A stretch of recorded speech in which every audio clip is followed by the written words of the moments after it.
అదంటండి 17 తెచ్చుకున్నాను మంచిగా అంటాడు, నేను ఈమెని అపేక్షించి ఈ విధంగా చెప్పడం లేదు, కానీ మీ లెక్కకు విస్తార ఫలము రావాలని ఆశతో చెప్పుచున్నాను. దేవుని స్తోత్రం.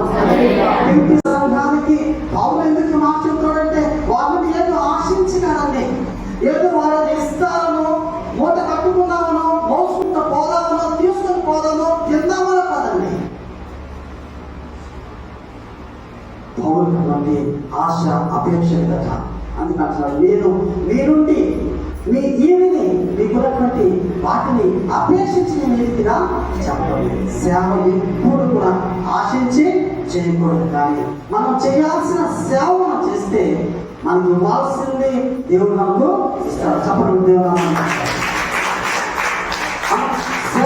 సేవ చేస్తే, సేవ దేవుడు నచ్చే రీతిగా మనం చేయగలిగితే మనకు ఏ లోటు ఏ కొరత వెతుక్కోవడం ఉండదండి. నేను ఆ రీతిగా అపేక్షించి ఈ రీతిగా చెప్పడం లేదు, కానీ మీరు చేసినటువంటి దానికి మీ లెక్కకు విస్తారమైన ఫలము రావాలని అపేక్షించి చెప్పుచున్నామని అంటూ ఉంటాడు. ఇప్పుడు ఒక ఆలోచన, చదువుకున్నటువంటి పత్రిక పాఠ్యభాగంలో మనకు ఉన్న నీతి ఏంటి? ఎందుకంటే మన అంశం ఏంటి? నీతి సమాధానం కొరకైన. ఇక్కడ నీతి అనేది కనిపిస్తుందా? ఆలోచన చేయండి. లిటరల్గా అక్షరార్థంగా మనం చదివితే నీతి అనే మాట కానీ కదా, నీతి అనేది కనిపిస్తుందా? కనిపించడం లేదు. కానీ ఇక్కడ పౌలు విషయంలో తిరిగి చేసినటువంటి నీతి ఎంతో గొప్పది. దేవుని స్తోత్రం. నీతి అనేది ఇక్కడ ఈ విషయం మీకు కూడా ఎందుకు చెప్పడం తెలిసిన, నాకు మన పంతులు గారు మీరు చేయలేదని చెప్పడం కాదు, కానీ మనం ఈ లక్షణం కలిగి ఉండాలి. దేవుని సేవకులకు ప్రోత్సహించి సేవ చేయించుకునే లక్షణం కలిగి ఉండాలని వాక్యం చెబుతుందని చెప్పడమే నా ఉద్దేశం, తప్ప నాకు ఆయనకు ఇంకొకరితో ఇవ్వలేదని చేయలేదని చెప్పడం కాదు. ఇక్కడ దైవ నీతి కనిపిస్తుంది. ప్రియులారా, నీతి అనే దానిని ఇది అది అని చెప్పలేమండి. నీతిని నిర్వచించలేము. నీతి అనే దానిని చెప్పడం కంటే నీతి అనేది చేసేది, నీతి అనేది చూపించేది. ఫిలిప్పీ సంఘము పౌలుకు తమ నీతిని కనుపరిచారు. పౌలుకు వారి నీతిని ఎలా ఏ రీతిగా చూపించాలో మన వాక్య భాగంలో ధ్యానం చేశాం. అందుకే నీతి అనే దాన్ని డిఫైన్ చేయడం, నిర్వచించడం, ఇది అది అని నిర్వచించడం. అందుకు ఒక మంచి సందర్భాన్ని నేను ముందుంచుతాను. నాకు లేని పరిస్థితుల్లో ఆయన గారికి 10,000 రూపాయలు అప్పు తీసుకున్నాను. ఏం తీసుకున్నా? 10,000 రూపాయలు అప్పు తీసుకున్నాను. నెలలు గడిచాయి, తీసుకున్నప్పుడు నాకు తీయమంటారు. తీర్చేటప్పుడు మాత్రం కదా ఏం లేదు, పూర్ణంగా పెట్టేస్తూ ఉంటాం.